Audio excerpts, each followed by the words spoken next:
som trøster dig med ømme ord, for din befalingsmand er dig i modersted. En skål for kompagniets bedste mand, som går i spidsen gennem ild og vand. Det er ikke for major, han sidder nu på sit kontor, og vores løjtnant har ikke lyst til den slags fjerndagsmål. Her korporal, han holder sig perfekt neutralt i stol og tryk på kompagniets største kvej. Det er mig. På kasernen har vi det som blokken i en.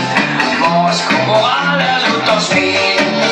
Men hvis pludselig toilettet brænder, så er det slut med kære venner, for så får vi en grove fin. En skål for kompagniets bedste mand.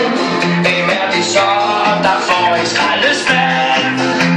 Det er ikke for major, det er slet ikke hans spor. Og vores fine løjtnant, som før var dusbjer, nu de skal. Og vores kære korporal, han skylder ryk og er neutral, men vi skal ud for kompagniets største kvej. Det er mig. Jeg elsker uniformer med og uden rønne, musik og fest og tappenstreg. Bare storm nu vind og slag, gå ned og stryger flaget og forlader hans det dyde smalle vej. En skål for kompagniets bedste mand, som elsker kærlighed og kildevand.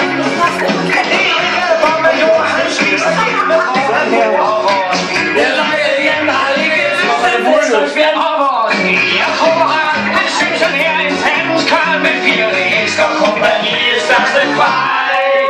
Det er mig.